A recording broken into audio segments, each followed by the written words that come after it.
Hello everyone, आज date है 8 जून 2022 और द हिंदू न्यूज एनालिसिस में आपका स्वागत है। इस वीडियो में हम द हिंदू की इंपॉर्टेंट न्यूज़ को एग्जाम के पॉइंट ऑफ व्यू से डिस्कस करेंगे।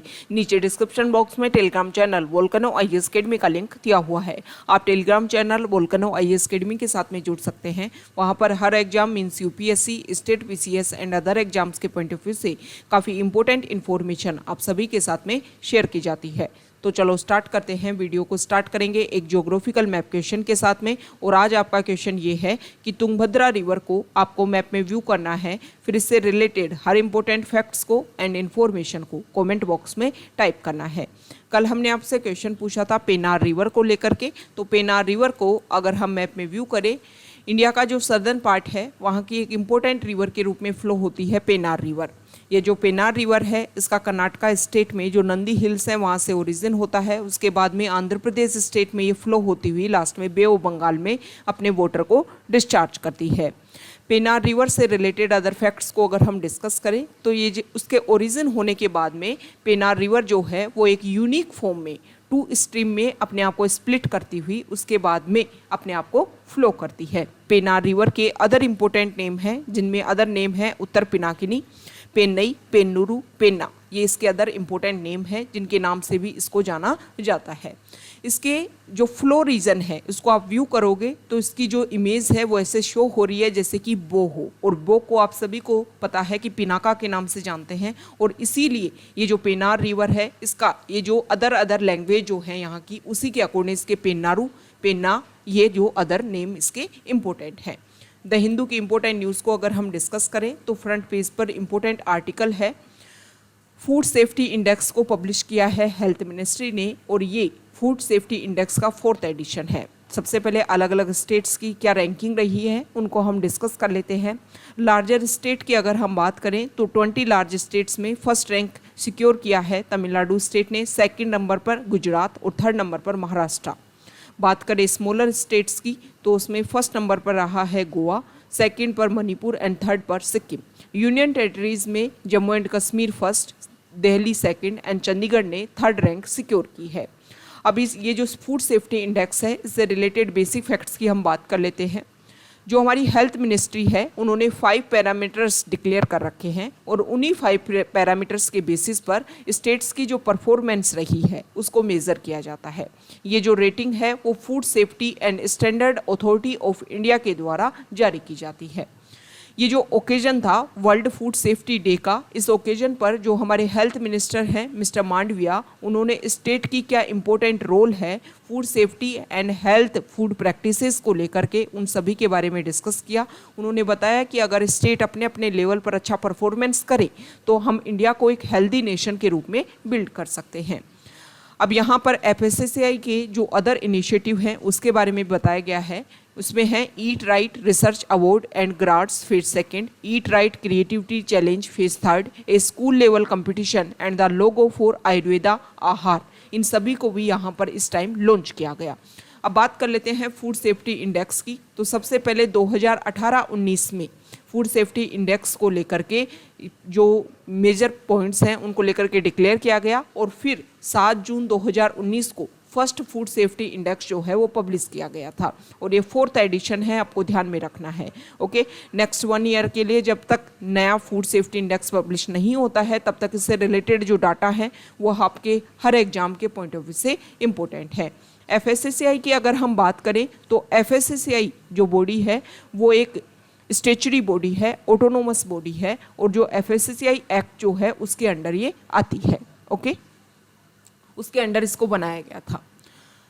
सेकेंड इंपॉर्टेंट न्यूज़ है, आप सभी को पता है प्रेजेंट टाइम में बीजेपी पार्टी से रिलेटेड 2 मेंबर उन्होंने कुछ एक्सट्रीम स्टेटमेंट दिए, जिसके बाद में अगर हम देखें जो गल्फ कंट्रीज़ हैं वहाँ पर काफ़ी ज़्यादा प्रोटेस्ट देखने को मिला। तो इसके बाद में हमारे इंडिया के जो एम्बेसडर्स हैं उन्होंने अपने लेवल पर कोशिश की है कि OIC ऑर्गेनाइजेशन के जो मेंबर कंट्रीज़ हैं उन सभी के साथ में मीटिंग हो, उन सभी के साथ में डिस्कशन हो और इंडिया का क्या स्टैंड है इस पॉइंट को लेकर के वो बात हम बता सकें। इंडिया ने अपनी बात रखी है कि हम सभी रिलीजन को इक्वली तरीके से ट्रीट करते हैं और इक्वल मानते हैं। इंडिया में काफ़ी ज़्यादा डाइवर्सिटी है, अगर हम इक्वलिटी को मेंटेन नहीं कर पाते तो वो डाइवर्सिटी जो है वो इतने अच्छे तरीके से मेंटेनेंस तरीके से हम उसको इम्प्लीकेबल नहीं कर पाते। अब देखो यहाँ पर OIC को लेकर के हम कल हमने बेसिक फैक्ट डिस्कस किए थे। अब इंडिया के लिए OIC जो ऑर्गेनाइजेशन है या फिर गल्फ कंट्रीज़ के जो कंट्रीज़ हैं वो इतने इम्पोर्टेंट क्यों हैं? सबसे पहले अगर हम बात करें तो देखो जो गल्फ कंट्रीज़ हैं इसमें इजराइल जो है वो तो जूइश स्टेट है, लेकिन अदर जो गल्फ रीजन में जो कंट्रीज़ हैं जिसमें सऊदी अरेबिया है, कतर है, ईरान है, इराक है, बहरीन है, कुवैत है, UAE है, ओमान, जॉर्डन, यमन, ये सभी जो हैं इनकी पॉपुलेशन पूरे वर्ल्ड में जितनी मुस्लिम पॉपुलेशन है उसका 1/5 जो पार्ट है वो इन कंट्रीज़ में आता है। और ये जो OIC ऑर्गेनाइजेशन है वो तो मुस्लिम वर्ल्ड की एक स्ट्रॉन्गेस्ट वॉइस के रूप में अपने आप को एस्टेब्लिश करता है। अब यहाँ पर हम बात करें तो देखो गल्फ कंट्रीज़ जो है वो इंडिया के लिए काफ़ी ज़्यादा इम्पोर्टेंट है। सबसे पहले अगर हम बात करें तो एनर्जी लेवल पर हम बात कर लेते हैं। इंडिया जो है वो ईरान, इसके अलावा कतर जो एक स्मॉलर गैस रिच नेशन है, उसके साथ में इंडिया के काफ़ी ज़्यादा क्लोजेस्ट रिलेशन हैं। इंडिया इसके अलावा जो भी गल्फ कंट्रीज़ में अदर कंट्रीज़ हैं उनके साथ में भी अपने गुड रिलेशन शेयर करता है। दो इम्पोर्टेंट पॉइंट है, देखो एक तो इंडिया जो है वो गल्फ कंट्रीज़ से अपना सबसे ज़्यादा जो है वो बहुत सारा नेचुरल गैस, ऑयल, इन सभी को इम्पोर्ट करता है, इसलिए इम्पोर्टेंट है वो कंट्रीज़। दूसरी बात आती है वो रिलेटेड है हमारे इंडिया की बहुत सारी पॉपुलेशन जो है वो गल्फ कंट्रीज़ में रहती है, मतलब उन लोगों की सिक्योरिटी के लिए भी जो गल्फ कंट्रीज़ के साथ में हमारे रिलेशन बेहतरीन होना ज़रूरी है। और वहाँ से गल्फ कंट्रीज़ से बहुत सारा रेमिटेंस जो है वो हमारे इंडिया में आता है, जो हमारे इंडिया की जो इकोनॉमी है उसको बूस्टअप करने में काफ़ी इंपॉर्टेंट रोल प्ले करता है। तो इसलिए इंडिया के लिए जो गल्फ कंट्रीज़ है वो काफ़ी ज़्यादा इम्पोर्टेंट हैं। ओके, यहाँ पर अदर कंट्रीज़ में इंडिया ने क्या प्रोसीजर फॉलो किया है उनके साथ में अपने रिलेशन और जो भी बायलैटरल रिलेशंस हैं उनको रेगुलर रखने के लिए, ये सब कुछ यहाँ पर बताया हुआ है।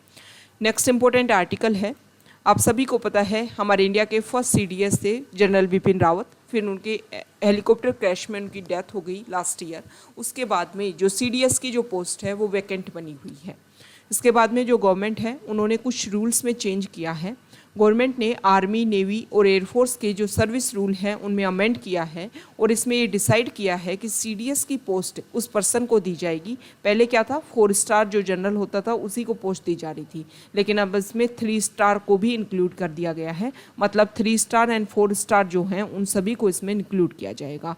बस सिर्फ इतना ध्यान रखना है कि जिसको भी CDS की पोस्ट पर अपॉइंट किया जाए उनकी 62 ईयर्स जो है वो उस टाइम वो कंप्लीट ना कर ले, मतलब रिटायर्ड ऑफिसर होना चाहिए, retired service cheap and 3 star officer जो हैं वो भी एलिजिबल होंगे। बस सिर्फ इतना ध्यान रखना है कि उनकी अपॉइंटमेंट की डेट पर वो जो हैं वो 62 ईयर्स उन्होंने नहीं हो गई है उनकी कंप्लीट, बस ये ध्यान में रखना है। CDS की पोस्ट क्यों बनाई गई थी? चीफ ऑफ डिफेंस स्टाफ की 1999 के टाइम में जो कारगिल वॉर हुआ था उसके बाद में कारगिल वॉर कमेटी बनी, तो कारगिल वॉर कमेटी ने ये रिकमेंडेशन दी थी कि हमारी एक ऐसी पोस्ट होनी चाहिए जो हमारी 3 इम्पोर्टेंट जो आर्मीज़ है, जो नेवी है, एयरफोर्स है और आर्मी जो है, इन सभी के बीच में कोऑपरेशन कोलैबोरेशन कर सके और फिर हमारे जो डिफेंस मिनिस्टर हैं उनके साथ में, मतलब 3 जो हमारा डिफेंस सेक्टर है उसके बीच में और डिफेंस मिनिस्टर उनके बीच में भी कोलैबोरेशन कर सके और जो 3 डिफेंस सर्विसेज जो हैं उनके बीच में भी आपस में कोलैबोरेशन कर सके, इसलिए CDS की पोस्ट बनाई गई थी। ओके, अभी कुछ नए चेंज किए गए हैं, अब इसके बेसिस पर किन को नया CDS अपॉइंट किया जाता है वो इम्पोर्टेंट रहेगा। नेक्स्ट इम्पोर्टेंट आर्टिकल जो है, यहाँ देखो एक विलेज की बात, यहाँ पर एक एग्जाम्पल दिया है कि एक विलेज जो है वो उड़ीसा और आंध्र प्रदेश 2 स्टेट के बीच में फंसा हुआ है, मतलब यहाँ पर दोनों स्टेट जो हैं वो क्लेम करते हैं कि ये जो एरिया है वो मेरे अंडर आता है, ये जो एरिया है वो मेरे अंडर आता है। अब यहाँ पर कुछ टाइम पहले इसको लेकर के, जब काफ़ी लंबे टाइम से हमारे इंडिपेंडेंस के काफ़ी लंबे टाइम से भी इसको लेकर के इशू क्लियर नहीं हो पाया, तो सुप्रीम कोर्ट में इस इशू को उठाया गया। सुप्रीम कोर्ट ने हालांकि अभी प्रेजेंट टाइम में जो भी इसको स्टेटस मिला हुआ है दोनों स्टेट से उसको रेगुलर रखा है कि जब तक डिसीजन नहीं आता था जब तक दोनों स्टेट जो हैं वो अपनी वेलफेयर स्कीम यहाँ पर इम्प्लीमेंट करते रहें। यहाँ पर एक एग्जाम्पल दे रखा है कि एक फैमिली जो है वो अपने छोटे बच्चे को तो उड़ीसा का जो आंगनवाड़ी सेंटर है वहाँ पर सेंड करते हैं और एजुकेशन के लिए आंध्र प्रदेश स्टेट का जो स्कूल है वहाँ पर स्कूल एजुकेशन को परस्यू करने के लिए वहाँ पर भेजा जाता है, क्योंकि वहाँ पर 15,000 फाइनेंशियल सपोर्ट भी दिया जा रहा है। एक तरीके से ड्यूल सिटीजनरी यहाँ पर देखने को मिल रही है दो अलग अलग स्टेट की। वैसे तो आप सभी को पता है हमारे इंडिया में सिंगल सिटीजनशिप है, ओके। और आपको ये भी पता होगा कि आर्टिकल 3 जो है वो ये डिक्लेयर करता है, पार्लियामेंट के पास में ये पावर है कि किसी भी स्टेट की जो बाउंड्री है उसका एरिया जो है वो कम करना है, इंक्रीज़ करना है, कौन से स्टेट को किसके अंडर, कौन से एरिया को किस स्टेट के अंडर लाना है, किस स्टेट में किस तरीके का इंटरनल चेंज करना है या आउटर चेंज करना है, ये सभी पावर जो है वो सेंटर के पास में है। हालांकि उन स्टेट के साथ में जो है वो सेंटर डिस्कस कर सकता है, लेकिन जो स्टेट की जो रिकमेंडेशन है वो उनके ऊपर बाउंडेशन नहीं होती है। और जो हमारे प्रेसिडेंट जो है उनकी प्रायर रिकमेंडेशन से इस तरीके के जो बिल हैं वो इनिशिएट किए जाते हैं। ये तो आप सभी को बेसिक फैक्ट्स तो पता ही होंगे। अब यहाँ पर दोनों स्टेट से उनको जो भी बेनिफिट्स हैं, जो भी स्कीम्स हैं वो मिल पा रहे हैं। यहाँ पर अभी इलेक्शन हुए और इलेक्शन में उनको दो क्या दिए गए हैं, उनके जो इलेक्शन वोटिंग कार्ड जो हैं वो उनको दोनों स्टेट से जारी हुए हैं। तो इस तरीके की जो प्रॉब्लम है उसको सॉल्व करने की ज़रूरत है, ताकि जो एरिया है उसके ऊपर स्पेसिफिक एक स्टेट फोकस करे और उसके ऊपर फिर वेल तरीके से उसको इम्प्लीमेंट एंड डेवलप किया जा सके। नेक्स्ट इंपॉर्टेंट आर्टिकल है पेज नंबर 6 पर, और यहाँ पर जो आर्टिकल है वो देखो, वेस्ट बंगाल स्टेट ने अपने अकॉर्डिंग कुछ चेंज करने की कोशिश की है। जो यूनिवर्सिटीज़ होते हैं उनके चांसलर होते हैं गवर्नर, तो यहाँ पर वेस्ट बंगाल गवर्नमेंट ने डिसीजन लिया है कि चीफ मिनिस्टर जो है वो स्टेट रन यूनिवर्सिटीज़ के चांसलर होंगे इंस्टेड ऑफ द गवर्नर। इसमें कुछ चेंज करने की कोशिश इसलिए भी की गई है कि वहाँ के जो गवर्नर हैं और जो चीफ मिनिस्टर हैं, गवर्नर जगदीप धनखड़ और चीफ मिनिस्टर ममता बनर्जी, उनके बीच में कुछ स्ट्रेंड रिलेशन देखने को मिले थे कुछ टाइम पहले, ओके। ये सारी चीज़ें इसलिए न्यूज़ में रही थी क्योंकि वहाँ पर वाइस चांसलर को अपॉइंटमेंट करना था, और वाइस चांसलर को अपॉइंटमेंट करने से पहले यूनिवर्सिटीज़ की जो फंक्शनिंग है वो इससे इफ़ेक्ट हो रही थी। तो वाइस चांसलर वीसी की पोस्ट वैकेंट थी, उसको अपॉइंट करना था, और चांसलर से रिकमेंडेशन से या डिस्कशन के थ्रू ये काम नहीं किया गया, जिसको लेकर के वहाँ के जो गवर्नर हैं उनको लेकर उन्होंने इस इशू को लेकर के बात रखी कि आपने चांसलर को एक तरीके से बाइकआउट करने की कोशिश की है। ऐसा नहीं है कि वेस्ट बंगाल में ही इस तरीके के जो बिल हैं वो पास करने की कोशिश की जा रही है। अगर हम बात करें तमिलनाडु की, तो तमिलनाडु जो गवर्नमेंट है उन्होंने भी प्रेजेंट टाइम में कुछ बिल ऐसे पास किए हैं जो स्टेट गवर्नमेंट को एम्पावर करते हैं। उन्होंने ये डिस्कस किया है अपने बिल में कि चांसलर से डिस्कशन करने के बजाय जो वाइस चांसलर है उसको स्टेट गवर्नमेंट ही अपॉइंट कर सके, इस तरीके की एम्पावरमेंट उन्होंने दी है स्टेट गवर्नमेंट को इन बिल्स के थ्रू। अब यहाँ पर ऐसा नहीं है कि उन्होंने ये सिर्फ ये रिकमेंडेशन में ही कुछ चेंज किया है, उन्होंने ये भी किया है कि वहाँ पर एक नई यूनिवर्सिटी बनाई जाएगी मेडिसिन के लिए, और इसमें जो चीफ मिनिस्टर है वो वहाँ के चांसलर होंगे। केरला में भी डिफरेंट काइंड ऑफ कंट्रोवर्सी देखने को मिली। वहाँ के गवर्नर हैं आरिफ मोहम्मद खान, उन्होंने चीफ मिनिस्टर से क्वेश्चनिंग किया है कि आपको चांसलर का जो रोल है उसमें एक पॉलिटिकल इंटरफेरेंस जो है, उन्होंने बताया कि यूनिवर्सिटीज़ में फंक्शनिंग करने के लिए एक इंडिपेंडेंट जो पोस्ट है वो होनी चाहिए, ताकि पॉलिटिक्स का यहाँ पर इंक्लूजन देखने को ना मिले। तो इस तरीके के क्वेश्चनिंग वो की गई है। तो ये चीज़ें शो करती हैं कि गवर्नर और इलेक्टेड गवर्नमेंट के बीच में जो रिलेशन है ना वो काफ़ी ज़्यादा कन्फ्लिक्टेड है, ओके। यहाँ पर जो गवर्नर है इन स्टेट में, सेंट्रल गवर्नमेंट और स्टेट गवर्नमेंट में अगर कन्फ्लिक्टरी पार्टी है, दोनों में अलग अलग, सेंटर में अलग पार्टी की गवर्नमेंट है और स्टेट में अलग पार्टी की गवर्नमेंट है, तो बहुत सारे इश्यूज जो हैं वो रेज हो जाते हैं, ओके। तो यहाँ पर ये जो आर्टिकल है इसमें बताया गया है कि देखो गवर्नर की जो पावर है वो भी एक लिमिटेड तरीके से उनका यूज़ किया जाए, और स्पेसिफिक इसमें बताया गया है कि देखो एजुकेशन वो सेक्टर है जहाँ पर पॉलिटिक्स का इंक्लूजन नहीं होना चाहिए। पॉलिटिक्स के बेसिस पर अगर अपॉइंटमेंट की जाएंगी वीसी की, या फिर अगर आप चेयरमैन के रूप में, चांसलर के रूप में अपने आप को रख रहे हो, तो आपके बहुत सारे जो रिजल्ट हैं वो बायस्ड नेचर के होंगे, जिसकी वजह से फिर सोसाइटी में एजुकेशन लेवल पर कन्फ्लिक्ट देखने को मिलेगा, काफ़ी ज़्यादा इश्यूज क्रिएट होंगे। तो एजुकेशन लेवल पर जो भी पोस्ट हैं उनको पॉलिटिकली बायस्ड ना होकर के वो इंडिपेंडेंट होनी चाहिए, ताकि एजुकेशन सेक्टर में परफॉर्मेंस लेवल पर काफ़ी ज़्यादा इम्प्रूवमेंट देखने को मिले।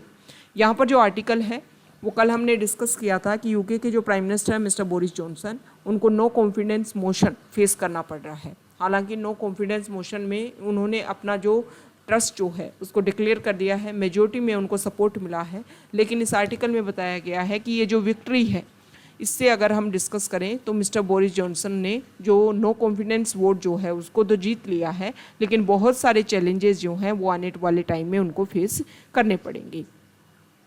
नेक्स्ट इंपॉर्टेंट आर्टिकल है पेज नंबर 7 पर, और यहाँ पर देखो चाइना के बारे में इस आर्टिकल में जो राइटर है उन्होंने बता रखा है कि अभी प्रेजेंट टाइम में चाइना जो है वो पेंगोंग त्सो जो लेक है, पेंगोंग त्सो लेक जो इंडिया और जो तिब्बत वाला रीजन है उन दोनों के बीच में स्प्रेड है। ये जो लेक है वो दोनों के बीच में उसका एक्सटेंशन है। तो इसमें चाइना जो है वो अपने यहाँ पर एक ब्रिज बना रहा है। इस आर्टिकल में बताया गया है कि 1962 का जो वॉर हुआ था इंडिया और चाइना के बीच में, उससे पहले भी अक्सई चीन में इसी तरीके से जिनजियांग रीजन से कनेक्ट करते हुए कुछ कंस्ट्रक्शन एक्टिविटीज़ चाइना ने की थी। और जब इंडिया ने अपनी इंडिपेंडेंस के लिए उस एरिया को क्लेम करने की बात की थी, दोनों के बीच में काफ़ी ज़्यादा वॉर हुआ था, कन्फ्लिक्ट क्रिएट हुआ था। तो इस आर्टिकल में बताया गया है कि चाइना का जो प्रेजेंट टाइम में जो ऑक्यूपेशन है, जो अभी प्रेजेंट टाइम में पेंगोंग त्सो लेक के ऊपर भी वो ब्रिज जो है वो कंस्ट्रक्ट कर रहे हैं, उसको लेकर के इंडिया को अपने कंसर्न एक्सप्रेस करने चाहिए, क्योंकि हो सकता है कि इससे आने वाले टाइम में फिर से इंडिया और चाइना के बीच में वॉर जैसी सिचुएशन देखने को मिले। इस आर्टिकल में बताया गया है कि 2020 में गालवान वैली में जो कॉन्फ्लिक्ट हुआ उन सभी के बारे में रेज किया गया है कि किस तरीके से चाइना जो है वो बॉर्डर एरियाज़ में अपने आप को डेवलप करा है। प्रेजेंट टाइम में अगर हम देखें तो बहुत सारे विलेजेस जो है वो यहाँ पर बॉर्डर एरियाज़ में एस्टेब्लिश कर रहा है, जिसका मेन रीजन अगर हम शो करें तो इस तरीके की कंस्ट्रक्शन एक्टिविटीज़ डेवलप की जाए ताकि वहाँ पर जो आर्मी है उनके लिए भी एक नेचुरल हैबिटेट डेवलप हो सके और इजीली जो है वो कन्फ्लिक्टेड टाइम में अपनी रीच जो है वो बॉर्डर एरियाज़ तक बना सकें। तो इसके लिए इंडिया को अपनी जो कंसर्निंग पावर है उसके ऊपर फोकस किया जाना चाहिए और जो भी इश्यूज हैं उन सभी को सोल्व करने की कोशिश की जानी चाहिए। ओके, नेक्स्ट इंपॉर्टेंट आर्टिकल है ई वेस्ट को लेकर के। उस आर्टिकल में देखो ये बताया गया है कि अगर हम बात करें इलेक्ट्रॉनिक वेस्ट की तो इंडिया में 2019-20 में अक्रॉस इंडिया में 1000 किलोटन ई वेस्ट जनरेट हुआ है। और ये बात रखी है सेंट्रल पोल्यूशन कंट्रोल बोर्ड ने अपनी एक स्टडी में, एक रिपोर्ट पब्लिश हुई थी centre for science and environment के द्वारा। उस रिपोर्ट में मेंशन किया गया था और सीपीसीबी ने ये बात अब बताई है।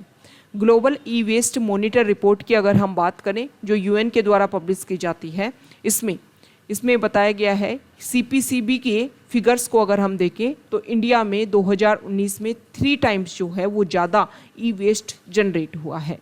ओके, अगर हम ग्लोबली लेवल पर देखें तो इंडिया जो है वो 3rd नंबर पर आता है चाइना एंड यूएस के बाद में। सबसे ज़्यादा चाइना में ई वेस्ट जनरेट होता है, उसके बाद में यूएसए में, और फिर आता है इंडिया। 4th नंबर पर जापान, फिर ब्राज़ील, रसिया, इंडोनेशिया। ये ग्राफ है, आपको स्टार्टिंग पता होना चाहिए और इंडिया की क्या परफॉर्मेंस है, कौन सी रैंक इंडिया ने गेन की है, ये आपको क्लियरली ध्यान में होना चाहिए। देखो ई वेस्ट आप सभी को पता है, ई वेस्ट आप समझ रहे हो ना, इलेक्ट्रॉनिक वेस्ट। आपने फ़ोन लिया, आपने लैपटॉप लिया, आपने कंप्यूटर लिया, आपने टैब लिया, उन सभी का यूज़ होने के बाद में वो जो हैं उनको किस तरीके से वो जो वेस्ट क्रिएट होता है उसको लेकर के ई वेस्ट डिक्लेयर किया गया है। देखो इस आर्टिकल में ये बताया गया है कि ई वेस्ट जो है वो आप यूज़ करते हो, ज़रूरी भी है आपके, जिस तरीके से टेक्नोलॉजी का यूज़ बढ़ता जा रहा है, ये गैजेट्स आपके लिए सब ज़्यादा ज़रूरी हैं। 2016 का इंडिया में कुछ ई वेस्ट को लेकर के कुछ एक्ट पास किया गया था और जिसमें extended producer responsibility means EPR के ऊपर फोकस किया गया था। मतलब जो प्रोड्यूसर कंपनी है उसकी ये रिस्पॉन्सिबिलिटी है कि इस तरीके के इलेक्ट्रॉनिक वेस्ट को वो कलेक्ट करें अपने लेवल पर और कलेक्ट करके फिर उसको अपने तरीके से रिसाइकिल करें। क्योंकि अगर हम बात करें लोकल लेवल पर अगर इलेक्ट्रॉनिक वेस्ट को रिसाइकिल किया जाता है तो उसमें जो प्रोसीजर होना चाहिए वो फॉलो नहीं किया जाता है, जिसकी वजह से बहुत सारे इसमें केमिकल यूज़ किए जाते हैं और वो केमिकल जो हैं वो ह्यूमन लेवल पर, अगर हम बात करें क्लाइमेट लेवल पर, काफ़ी ज़्यादा इफेक्ट कर सकते हैं। सॉइल पोल्यूशन क्रिएट कर सकते हैं, एयर पोल्यूशन क्रिएट कर सकते हैं। यहाँ पर कौन कौन से डेंजर केमिकल हैं, कौन कौन से मेटल्स यूज़ की जाती हैं, उन सभी का क्या कंपोनेंट है और क्या टॉक्सिक इफ़ेक्ट्स उनकी वजह से हो सकते हैं, ये सब कुछ यहाँ पर बताया हुआ है।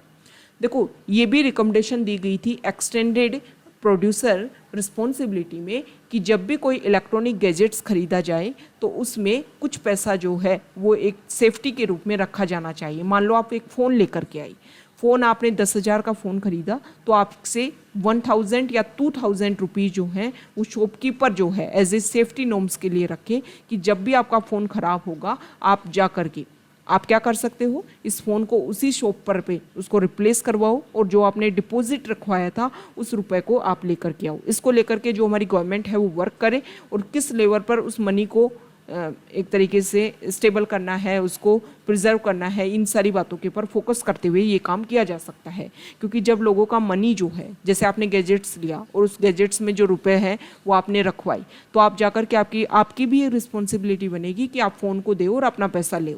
इससे क्या होगा कि जो इलेक्ट्रॉनिक वेस्ट है वो गलत तरीके से जनरेट नहीं होगा और उसको एक अच्छे प्रोसीजर के तहत उस सभी का क्या किया जा सकेगा, उन सभी को रिसाइकिल किया जा सके, जिसकी वजह से जो मेटल्स एंड केमिकल्स इसमें यूज़ होते हैं उनको एक बेहतरीन तरीके से उनको रिसाइकिल किया जा सकेगा। और जो हमारी सोसाइटी है, आप हर लेवल पर देख लीजिए, एनवायरनमेंट लेवल पर, क्लाइमेट लेवल पर, आपकी सोइल, एयर, इन सभी के लेवल पर जो पोल्यूशन है वो क्रिएट नहीं होगा। नेक्स्ट इंपॉर्टेंट आर्टिकल है पेज नंबर 8 पर, और यहाँ पर ये बताया गया है, अभी हमारी जो फाइनेंस मिनिस्टर हैं उन्होंने डिक्लेयर किया है मंडे को कि नेशनल एसेट रिकंस्ट्रक्शन कंपनी जो है वो इंडियन डेब्ट रिजोल्यूशन कंपनी के साथ में मिल करके जो बैड लोन्स हैं, बैंक से जो बैड लोन्स हैं उनका फर्स्ट सेट डिक्लेयर करेगी और उनको रिजोल्व करने की कोशिश करेगी। बैड बैंक क्या होते हैं? बैड बैंक एक फाइनेंशियली एंटिटी है जिसको सेटअप किया गया है नॉन परफॉर्मिंग एसेट्स को बाई करने के लिए। नॉन परफॉर्मिंग एसेट्स कि आपने लोन दे रखा है और लोन में आपको कोई कुछ भी रिपे नहीं हुआ है, तो उसको आप किस तरीके से सेटल करोगे, इसको पहले बैंक की जिम्मेदारी थी, अब इसको अलग से एक यहाँ पर एक नई कंपनी तैयार की गई है और उस कंपनी के थ्रू इस प्रोसीजर को कंप्लीट करने की कोशिश की जाएगी। इसको स्टेबल करने का, इसको एस्टेब्लिश करने का जो मेन एम है वो ये है कि बैंक के ऊपर जो बर्डन है वो कम हो और जो बैड लोन्स है जिसके ऊपर फोकस नहीं कर पा रहा है बैंक, उसके लिए स्पेसिफिक ये कंपनी जो बनाई गई है वो उसके ऊपर फोकस करे और उसको ज़्यादा से ज़्यादा रिजोल्व करने की कोशिश करे। इसके अलावा जो बैलेंस शीट्स हैं बैंक की वो भी इससे ख़राब ना हो, ताकि बहुत सारे जो कस्टमर्स हैं उनको विदाउट एनी कंस्टेंट्स जो लोन है वो मिल सके। तो ये मेजर फोकस है। इसके लिए जो बैड बैंक का जो एक फॉर्मूला है वो लाया गया है। देखो, रघुराम राजन, आप सभी को पता है आरबीआई गवर्नर रह चुके हैं, वो कभी भी खुश नहीं थे इस फॉर्मूला से। उन्होंने बोला कि पहले भी जो बैंक है उनकी रिस्पॉन्सिबिलिटी थी, मतलब गवर्नमेंट के अंडर ही ये सारा काम आता था। अब आपने एक नई कंपनी बनाई है, वहाँ पर भी गवर्नमेंट के अंडर ही सब कुछ ये डिक्लेयर कर दिया है, फिर इसका रिजल्ट क्या रहेगा? पहले जो प्रोसीजर कंप्लीट नहीं हो पाया वो अब प्रोसीजर कैसे कंप्लीट होगा, ये इसमें क्वेश्चनिंग की गई है। ओके, अब देखो, ये तो जो उसका फर्स्ट प्रोसीजर है उसको इम्प्लीमेंट करने की कोशिश की जा रही है। अब इसका रिजल्ट क्या रहता है ना, वो ज़्यादा इंपॉर्टेंट होता है। नेक्स्ट इंपॉर्टेंट आर्टिकल है, फ्रांस के प्रेसिडेंट जो है इमैनुअल मैक्रोन, उन्होंने एक इम्पोर्टेंट बात बोली है। उन्होंने बोला है कि वेस्ट जो है वो रशिया के साथ में इस तरीके का भी बिहेवियर ना करे ताकि वॉर खत्म होने के बाद में हम हमारे जो रिलेशन हैं उनको मेंटेन ही ना कर पाएँ। ओके, अब ये बात क्यों रखी गई है, इसमें क्वेश्चन किया गया है कि जब क्या वेस्टर्न कंट्री जो हैं उनमें डिफरेंस देखने को मिल रहा है, क्या उनमें भी कन्फ्लिक्ट देखने को मिल रहा है, क्या उनके भी अदर पॉइंट्स हैं जिनके बेसिस पर वो अपने आप को स्टेबल करना चाहते हैं। देखो, कुछ पॉइंट्स को लेकर के, जैसे ही रशिया ने यूक्रेन के ऊपर अटैक किया तो रशिया के ऊपर बहुत सारे रिस्ट्रिक्शंस लगाए गए। वहाँ पर स्पेसिफिक जो प्रोडक्ट्स का जनरेट होता है उन सभी के ऊपर रिस्ट्रिक्शंस लगा दिए गए, जिससे रशिया की इकोनॉमी काफ़ी ज़्यादा शटर हुई। हालांकि कुछ कंट्रीज़ ने उनके साथ में रिलेशन मेंटेन करने की कोशिश की है, लेकिन जो western countries and European countries हैं उन्होंने कम्प्लीटली अपने यहाँ पर रिस्ट्रिक्शंस लगाए कि रशिया के जो भी प्रोडक्ट्स हैं उनको हम यूज़ नहीं करेंगे, जिसकी वजह से यहाँ पर फ्रांस ने बोला है कि जो रिलेशंस हैं उनको हम मेंटेन रखेंगे, तभी जा कर के जो ये प्रॉब्लम है वॉर जो है इसका रिजल्ट निकल करके आ पाएगा। अगर आप उनको बाइकआउट कर दोगे, उनके ऊपर फोकस ही ना करोगे और उनको जो इनका एक इंक्लूजन है उसको अगर आप बिल्कुल अलग कर दोगे तो इसकी वजह से क्या प्रॉब्लम होएगा? प्रॉब्लम ये रहेगा कि वो कंट्री जो है वो अपने अकॉर्डिंग हर काम करेगा, लेकिन अगर अदर कंट्रीज़ के साथ में उनके रिलेशन रहेंगे तो वो कंट्री जो है वो उनके ऊपर कंप्लेंट्स क्रिएट कर सकती हैं कि आपको इन पॉइंट्स के ऊपर अपने आप को एग्री करवाना है। ओके, नेक्स्ट इंपॉर्टेंट आर्टिकल है पेज नंबर 10 पर। यहाँ देखिए, S Jaishankar external affairs minister, वो दिल्ली में जो फॉरेन डिप्लोमेट्स हैं उनको एड्रेस कर रहे थे। उन्होंने एक इम्पोर्टेंट बात बोली कि इंडिया जो है वो एनएसजी को ज्वाइन करना चाहता है, लेकिन इसके अलावा उन्होंने ये भी बोला कि देखो इंडिया, अगर हम पास्ट 8 ईयर्स से बात करें तो इंडिया अपनी फॉरेन पॉलिसी अचीवमेंट्स की को अगर देखें तो हम एक ऐसा इंडिया बनाना चाहते हैं जो सिर्फ इंडिया के लिए ना हो, पूरे वर्ल्ड के लिए हो। इस तरीके के पॉइंट्स के ऊपर इंडिया फोकस कर रहा है ताकि जो वर्ल्ड है वो एक फैमिली की तरह रहे और सभी पॉइंट पर, जैसे कि जो भी ग्रेटर डेवलपमेंट है उन सभी के ऊपर इंडिया फोकस कर रहा है ताकि अपने इस टारगेट को हम अचीव कर पाएँ। एनएसजी क्या है? एनएसजी एक 48 मेंबर ग्रुप है जिसमें जो कंट्रीज जो न्यूक्लियर टेक्नोलॉजी एंड फिसिल मटेरियल्स को लेकर के, ट्रेड को लेकर के जो रेगुलेट करते हैं, डील को रेगुलेट करते हैं न्यूक्लियर वेपन्स को लेकर के, ताकि न्यूक्लियर वेपन्स का नॉन प्रोलिफरेशन को कंट्रीब्यूट किया जा सके, मतलब न्यूक्लियर वेपन्स जो है वो ना बन पाए, इसके लिए फोकस करता हुआ एक ग्रुप है। 48 मेंबर्स हैं, इंडिया इसको ज्वाइन करना चाहता है, लेकिन चाइना ने इसमें अपना क्या किया था, अपोज किया था। और ये जो ग्रुप है वो एक तरीके से कंसेंसस के बेसिस पर वर्क करता है कि सभी कंट्रीज इसमें एग्री होंगे तभी जाकर के किसी नई कंट्री को इसमें ऐड किया जा सकता है। देखो ये जो एनएसजी ग्रुप है, इसके अगर बेसिक पॉइंट की बात करें तो 1970s के टाइम में एनपीटी ट्रीटी साइन हुई थी, नॉन प्रोलिफरेशन ट्रीटी। ये एक इंटरनेशनल ट्रीटी है, 1970 में ये फोर्स में आई थी। इसका मेन ऑब्जेक्टिव ये था कि न्यूक्लियर वेपन्स और जो वेपन्स टेक्नोलॉजी है उसको स्प्रेड होने से रोका जा सके।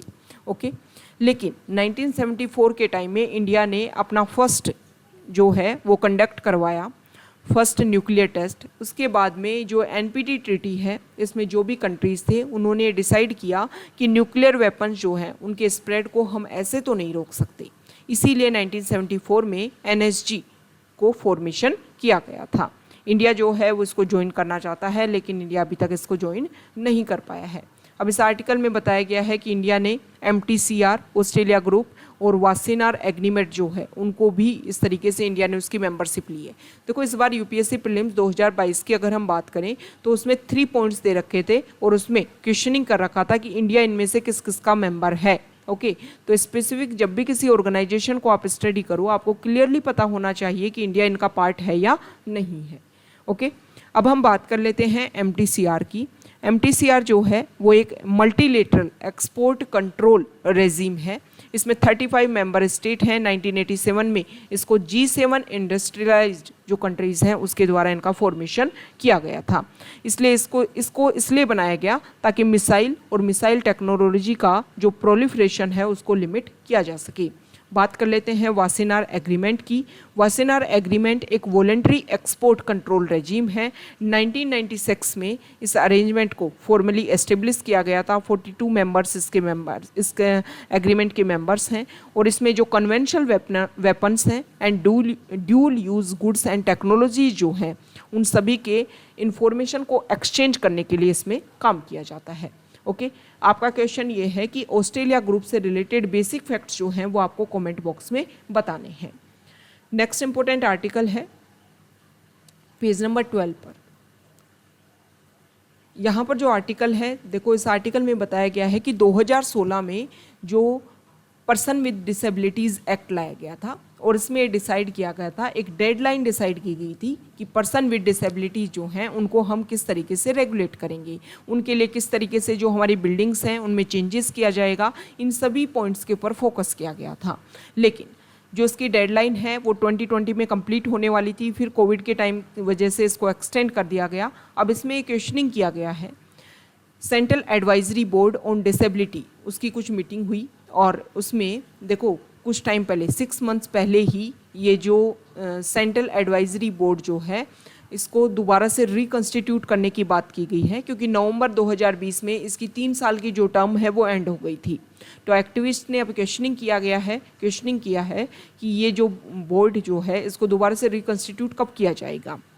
देखो मंडे को एक प्रेस कॉन्फ्रेंस हुई और उस प्रेस कॉन्फ्रेंस में जो मिनिस्ट्री से रिलेटेड जो भी इम्पोर्टेंट मेंबर्स हैं उनसे क्वेश्चनिंग किया गया, तो union social justice and empowerment minister Virendra Kumar ने कोई इन क्वेश्चंस का कोई आंसर नहीं दिया कि एक्सेसिबल इंडिया कैंपेन जिसका टारगेट जून में कंप्लीट हो रहा है, हम उसने जो डेडलाइन हमने डिसाइड की थी, क्या हमने जो सारे टारगेट डिसाइड किए थे उनको हमने अचीव कर लिया है, अगर नहीं किया है तो हम कब तक उनको अचीव कर पाएंगे। तो इसको लेकर के बोला गया कि 24 जून को इसको लेकर के मीटिंग होगी और उस मीटिंग में ही इसको लेकर के आंसर दिया जाएगा। ओके, आप सभी को पता है पीडब्ल्यूडी जो है उसको रिजर्वेशन दिया गया था, रिजर्वेशन को एक्सटेंड किया गया था ताकि उनको एजुकेशन में और जॉब में ज़्यादा रिजर्वेशन मिल सके, और जो भी क्राइटेरिया था, पहले 7 कैटेगरीज थी उनको भी इंक्रीज करके 21 कैटेगरीज कर दिया गया था, जिसमें मेंटल इलनेस, जो एसिड अटैक विक्टिम्स हैं वो सब, dwarfism, sickle cell anemia, Parkinson disease, ये कुछ इंपॉर्टेंट डिजीज़ हैं जिनको लेकर के एग्जाम में क्वेश्चन आ सकते हैं। इनको भी पीडब्ल्यूडी एक्ट के थ्रू जो 21 पॉइंट्स हैं उन सभी में, उन एंट्रीज में इनको भी शामिल किया गया था। ओके, नेक्स्ट इंपॉर्टेंट आर्टिकल है, यहाँ पर जो आर्टिकल है वो रिलेटेड है। इस आर्टिकल में बता रखा है कि देखो एलिफेंट की और टाइगर की जो सेंसस है वो अलग अलग टाइम में होती थी, लेकिन इस बार ये डिसाइड किया गया है कि अभी 2022 में एलिफेंट की और टाइगर की जो पॉपुलेशन है उनको एक साथ काउंट किया जाएगा, और इसके अलावा लियोपार्ड जो है उनकी भी, इन सभी को एक साथ काउंटिंग की जाएगी।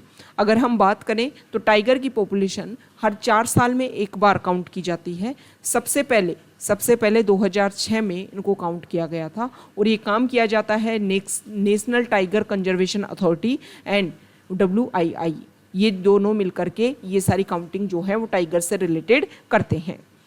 यहाँ पर डाटा दे रखे हैं कि लास्ट टाइगर सेंसस की अगर हम बात करें तो 2967 टाइगर इंडिया में थे, और 2017 में लास्ट काउंटिंग हुई थी एलिफेंट को लेकर के, और वो जो काउंटिंग है उसमें 29,964 एलिफेंट जो हैं वो इंडिया में थे। अभी क्या किया है, लास्ट ईयर ही डिक्लेयर कर दिया था यूनियन एनवायरनमेंट मिनिस्टर ने कि 2022 में एलिफेंट और टाइगर की पॉपुलेशन सर्वे को हम एक साथ जो है उसका एस्टिमेशन करेंगे। तो ये कुछ बेसिक फैक्ट्स हैं जो हमारे एग्जाम के पॉइंट ऑफ व्यू से इम्पोर्टेंट है। नेक्स्ट इंपॉर्टेंट आर्टिकल है फॉरेन पेज पर, और यहाँ पर जो आर्टिकल है इसमें फर्स्ट जो आर्टिकल है, देखो चाइना और कंबोडिया का पोर्ट है, उसके ऊपर चाइना और कंबोडिया दोनों मिलकर के इस प्रोजेक्ट को इम्प्लीमेंट करने की बात कर रहे हैं।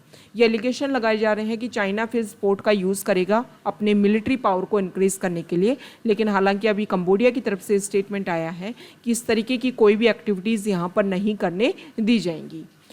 श्रीलंका ने अपनी तरफ से बोला है कि श्रीलंका को अगर हम एक नॉर्मल स्टेज में हमें लाना है तो हमें $6 बिलियन की प्रेजेंट टाइम में ज़रूरत है। नेक्स्ट इंपॉर्टेंट आर्टिकल, ये मिस्टर जॉनसन जिन्होंने नो कॉन्फिडेंस मोशन को बीट करते हुए अपनी जो मेजोरिटी है वो प्रूव की है पार्लियामेंट की, ब्रिटिश की पार्लियामेंट में। ओके, तो ये कुछ बेसिक फैक्ट्स हैं जो हमारे एग्जाम के पॉइंट ऑफ व्यू से इंपॉर्टेंट है। कौन सा कंट्री किस पॉइंट की वजह से न्यूज़ में है ये भी आपको क्लियरली ध्यान में होना चाहिए। तो अगर आप यहाँ तक आए हैं, वीडियो आपको अच्छा लगा है तो प्लीज़ वीडियो को लाइक कीजिए, शेयर कीजिए और चैनल को सब्सक्राइब कीजिए। Okay, thank you.